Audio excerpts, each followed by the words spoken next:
खुशनसीब हैं कि सम्राट अशोक प्रियदर्शी, सम्राट अशोक महान हमारे पूर्वज थे और उनके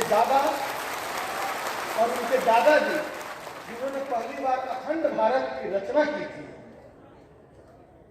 चंद्रगुप्त मौर्य, और उन तमाम अपने पुरखों के प्रति मैं श्रद्धा से सर झुकाता हूं और गर्व महसूस करता हूं। और इतिहास हमेशा अपने अच्छी चीजों को उससे उद्धृत कर और आज के जीवन में उसे लागू करने की चीज है, लेकिन इतिहासों का दुरुपयोग हो रहा है।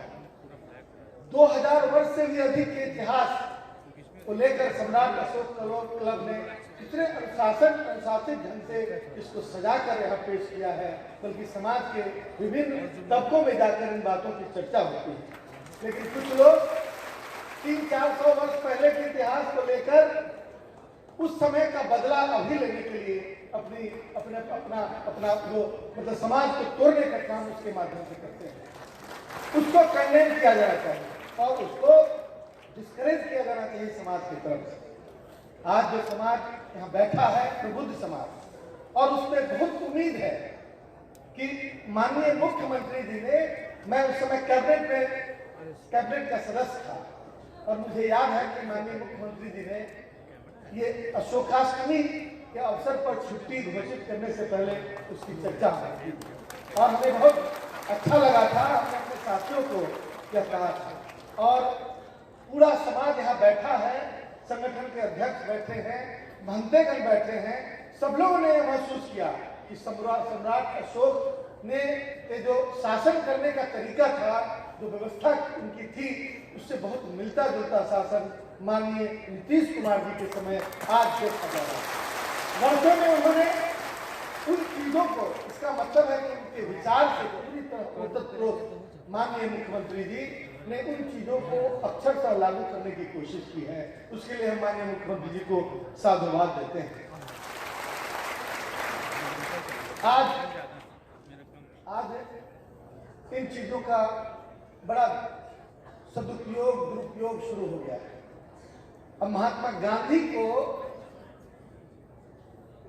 की हत्या करने वाले लोग आज महात्मा गांधी की जयंती या पुण्यतिथि बहुत भव्य ढंग से मनाने लगे हैं, कंफ्यूज करने के लिए, समाज को कंफ्यूजन पैदा करने के लिए। इस बात को हमें सोचना है। पुष्पमित्र शुंग के जो लोग हैं, उनके विचारों के जो लोग हैं, वो हमारे लोगों के बीच घुसकर हमारे लोगों को ले जाकर ग्लोरीफाई कर रहे हैं और उन्हें बताइए कहीं अध्यक्ष बनाया जा रहा है सिर्फ दिखाने के लिए। उत्तर प्रदेश की घटना उन लोगों ने देखा नहीं है, बिहार के लोग मूर्ख हैं क्या? अपनी एकजुटता का परिचय दीजिए।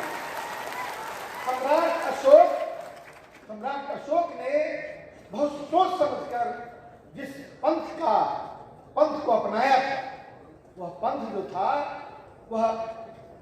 वह विकल्प था जो एक यूनिवर्सल था। पूरी दुनिया में उस विचार को फैलने में बहुत आसानी हुई, मेहनत भी किया गया। उसकी क्या वजह थी? एक्सेप्टेंस, मेजॉरिटी ऑफ पीपल का एक्सेप्टेंस था। पिछले 40-50 देशों में उस विचार को उन्होंने फैलाया। यदि विचार अच्छा हो तो फैलना बहुत आसान हो जाता है। आजकल बुरे विचार को फैलाने के लिए तमाम तरह की ताकतों को झोंक दिया जाता है। हमको सतर्क रहना है। आप लोग समाज के प्रहरी, गलत विचारों को समाज में नहीं आने। हमारे कुछ लोग इस आधार पर जातीय राजनीति करते हैं और कहते हैं कि हम लीडर हैं, समाज के लीडर हैं।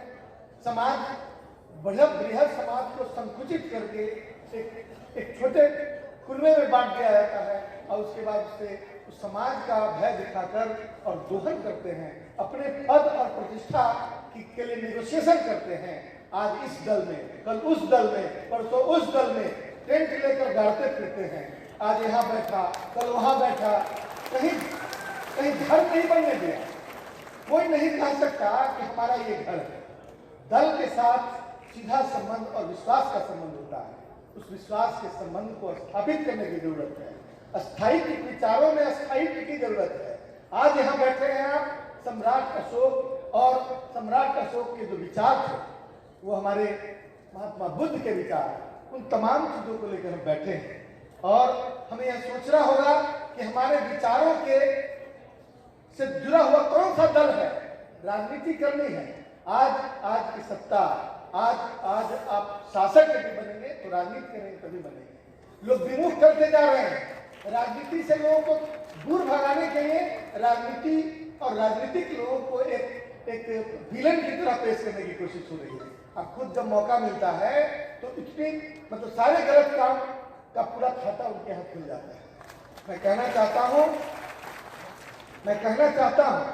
कि अंधविश्वास करके आप बुद्धम शरणम गच्छामि, क्या मतलब है? बुद्धि के शरण में जाइए, सोच दिमाग से काम लीजिए और दिल पर जोर देकर लोग आपकी भावनात्मक स्थिति का दोहन करके और जिधर उधर आपकी ताकत को बांटने का काम करते हैं। आज देश में प्रजातंत्र है और कल तक लड़ाइयां होती थी। एक जमाने में तलवार और धनुष से लड़ाई होती थी, बाद के दिनों में बंदूक और तोपों से लड़ाई होती थी। जब लड़ाई होती थी तो लोग ताकत इकट्ठा करते थे, यानी कि बंदूक गोली इकट्ठा करते थे। आज का बंदूक और गोली बैलेट है, बैलेट में बुलेट से भी ज्यादा मारक क्षमता है। इसलिए अपने वोट को इकट्ठा कीजिए और फिर से बिहार का बेटा सम्राट, आज का सम्राट अशोक देश की गद्दी पर बैठे, इसको आपको सुनिश्चित करना है। इसके लिए आपको काम करना है और हम इनके नक्शे कदम तमाम सम्राट अशोक के द्वारा किए गए कार्यों के अनुरूप है। यह प्रमाणित करता है कि आपके विचारों के रास्ते पर चलने वाला नायक आज यहाँ बैठा है। पूरी ताकत के साथ पूरे देश में ये सम्राट अशोक और बुद्ध के चाहने वाले उनके वंशज कोई बिहार में अकेले नहीं है, पूरे देश के लिए मैं सम्राट अशोक की तरफ की ओर इशारा करते हुए कहता हूं कि पूरे देश में ये माहौल बने कि फिर से सम्राट अशोक इस देश का शासक बने और इस देश की व्यवस्था को विकसित करे। तो मैं इन्हीं शब्दों के साथ हमने जो सतर्कता बरतने की कोशिश के संदर्भ में जो बातें कही है उसको ध्यान रखने की जरूरत है, ताकि आने वाले दिन में आपकी ताकत बिखरे नहीं और आप अपने उद्देश्य से भटके। बहुत बहुत धन्यवाद। जय भारतवर्ष, जय बिहार, जय सम्राट अशोक। साथियों, नेशनल जनमंच को सब्सक्राइब करें, साथ ही बेल आइकन की घंटी को बजाएं।